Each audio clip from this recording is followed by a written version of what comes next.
ಕಾಲ ಬದಲಾಗ್ತಾ ಹೋಗ್ತಾರೆ. ಮೊದಲೆಲ್ಲ ಪೇಪರಲ್ಲಿ ಒಳ್ಳೆ ನ್ಯೂಸ್ಗಳು ಬರ್ತಿದ್ವು. ಟೈಮ್ಗೋಸ್ಕರ ಟೀ ಕುಡಿತಾ ಪೇಪರ್ ಓದ್ತಿದ್ರು. ಆಮೇಲೆ ಟಿವಿಗಳು ಬಂದು ಅದಕ್ಕೂ ಟೈಮ್ ಇಲ್ಲ. ಈಗ ಸೋಷಿಯಲ್ ಮೀಡಿಯಾ, ಮೊಬೈಲ್ಗಳು, ಚಿಕ್ಕ ಒಂದು ವರ್ಷದ ಮಗುಗೆ ಆ ಲೈನ್ಸ್ ಹಾಕಿ ಊಟ ಮಾಡಿಸ್ತಾರೆ. ಹೇಳಿದ್ರ ನೋಡಿ. ವಿದ್ಯಾರ್ಥಿ ಮಿತ್ರರೇ, ಈಗಾಗಲೇ ಮಾನವ ಕಳ್ಳ ಸಾಗಾಣಿಕೆ ಬಗ್ಗೆ ನಮ್ಮ ಸಹಾಯಕ ಅಭಿಯೋಜಕರು ಸಾಕಷ್ಟು ಮಾಹಿತಿ ನೀಡಿದ್ದಾರೆ. ಇನ್ನು ಕಾಯಂ ಲೋಕ್ ಅದಾಲತ್ ಬಗ್ಗೆ ಹೇಳಬೇಕು ಅಂತ ಹೇಳಿದ್ರೆ, ಒಂದು ಮಾತಿತ್ತು, ನ್ಯಾಯಾಲಯದಲ್ಲಿ ಗೆದ್ದವನು ಸೋತವನು ಸತ್ತ ಅಂತಕ್ಕಂಥ ಒಂದು ಮಾತನ್ನ ಪದೇ ಪದೇ ನಾವು ಕೇಳ್ತಾ ಇದ್ವಿ. ಮತ್ತೆ ನಾವು ನ್ಯಾಯಾಲಯಕ್ಕೆ ಹೋಗಿ ನ್ಯಾಯ ಪಡ್ಕೋಬೇಕು ಅಂತ ಹೇಳಿದ್ರೆ ಬ್ರಹ್ಮನಷ್ಟು ಆಯಸ್ಸಿರಬೇಕು, ಕುಬೇರ್ನಷ್ಟು ಹಣ ಇರಬೇಕು, ಅಂದ್ರೆ ಅಷ್ಟು ಸಮಯ ತಗೊಳ್ತಾ ಇತ್ತು, ಅಷ್ಟು ಹಣ ಬೇಕಾಗ್ತಾ ಇತ್ತು.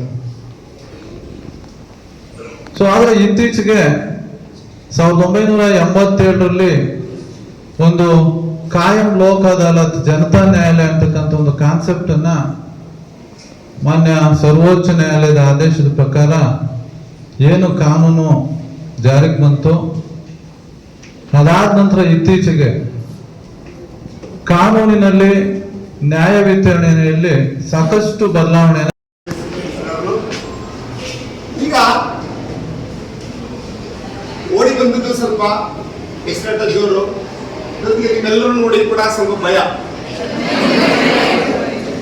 ನನಗೆ ವಿದ್ಯಾರ್ಥಿಗಳು, ಶಿಕ್ಷಕರು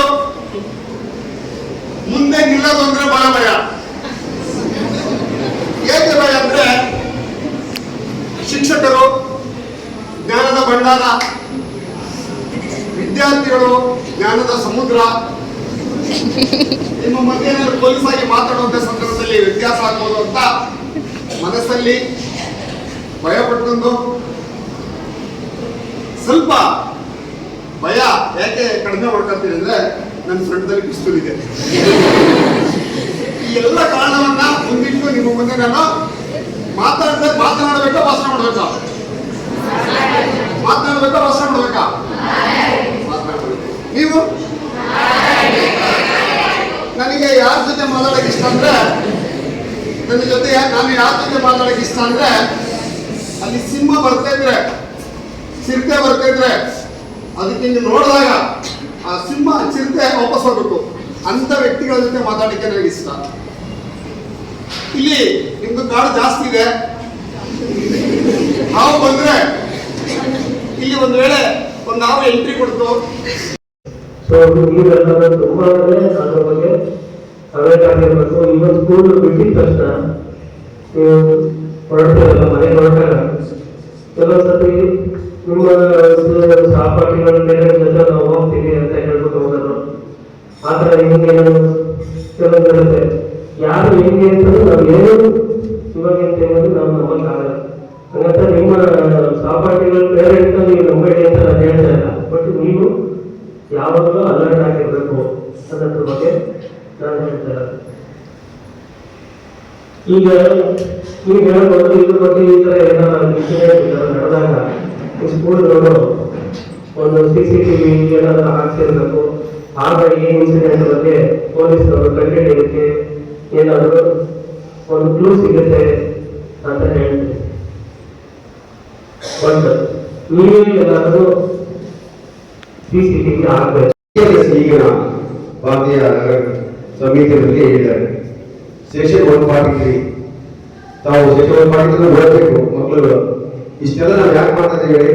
ಇಲಾಖೆಯವರಿದ್ದಾರೆ, ವಕೀಲರಿದ್ದೀವಿ, ನಿಮ್ಮ ಸ್ಕೂಲ್ ಟೀಚರ್ಸ್ ಎಲ್ಲ ಎಷ್ಟು ಅವೇರ್ನೆಸ್ ನಾವು ಇವತ್ತು ಕೇಳ್ಬಿಟ್ಟು ಈ ಕಡೆ ಬೆಂಡಿ ಅಂತಲ್ಲ, ನಾವು ತಿಳ್ಕೊಳ್ಬೇಕು, ನಮ್ಮ ಜೀವನದಲ್ಲಿ ಅಳವಡಿಸ್ಕೋಬೇಕಲ್ವಾ?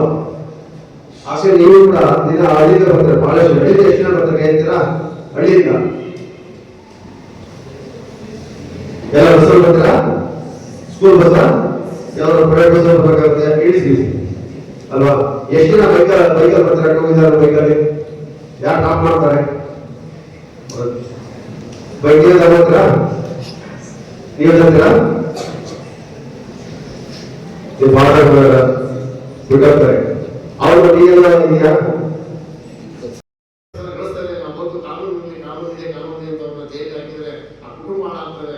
ಚಿಕಿತ್ಸೆ ಕೊಟ್ಟಿರುವಂಥದ್ದು ನಿಮ್ಮ ಈ ವಿದ್ಯಾರ್ಥಿ ಜೀವನದಲ್ಲಿ ಹೋಗಿಕೊಟ್ರೆ ನಮಗೆ ಅವೇರ್ನೆಸ್ ಮಾಡಿದ್ರೆ, ಜಾಗೃತಿ ಮಾಡಿದ್ರೆ, ಇದರ ಅರಿವು ಈ ಸಮಾಜದಲ್ಲಿ ವಿಸ್ತಾರ ಆದರೆ ಇಂಥ ತೊಡಕುಗಳೆಲ್ಲವೂ ಮಾಯ ಆಗುವ ನಿಟ್ಟಿನಲ್ಲಿ ಬಹಳ ಉತ್ತಮವಾಗಿರ್ತಕ್ಕಂಥ ಕಾರ್ಯಕ್ರಮವನ್ನ ಅದರಲ್ಲೂ ಮಾನ್ಯ ನ್ಯಾಯಾಧೀಶರವರು ಮತ್ತು ಅಭಿವೃದ್ಧಿಗಳೆಲ್ಲ ಬಂದು ನಿಮ್ಮ ಮುಂದೆ ಕೂತು ಅದ್ರ ಬಗ್ಗೆ ವಿಚಾರವನ್ನು ಅಂದ್ಕೊಳ್ತಕ್ಕಂಥ ಜಾಗೃತಿ ಕೊಡ್ತಕ್ಕಂಥ ಕಾರ್ಯಕ್ರಮ ಎಷ್ಟು ಮಹತ್ವದಾಗಿದೆ ಅಂತಕ್ಕಂಥ ತಾವೆಲ್ಲ ಅರ್ಥ ಮಾಡಿಕೊಂಡು ನಿಜ ಜೀವನದಲ್ಲಿ ಮತ್ತು ಸ್ನೇಹಿತರಲ್ಲಿ ಆಗಿರ್ತಕ್ಕಂಥ ತೊಡಕುಗಳನ್ನ ಮಾಡಬಾರದು ಅಂತಕ್ಕಂಥ ನಿಟ್ಟಿನಲ್ಲಿ ಎಲ್ಲರೂ ಕೂಡ ಜಾಗೃತರಾಗಬೇಕು. ಇವತ್ತು ಹೇಳ್ತಾರೆ 25,000 ಅವ್ರ ತಮ್ಮಗಳು 25,000 ನಾವು ಅವ್ರಿಗೆ ಎಲ್ಲಿಂದ ಬರ್ತೈತಿ ಅಂತ ಕೇಳ್ತಾ ಇಲ್ಲ. ಅವ್ನ ಕೆಲಸ ಅದನ್ನೇ ಪ್ರಸ್ತಾಪ ಮಾಡಿದ್ರು. ಫಾರಿನ್ ಇದ್ದಾಳೆ, ಬಾಂಬೆ ಇದ್ದಾಳೆ,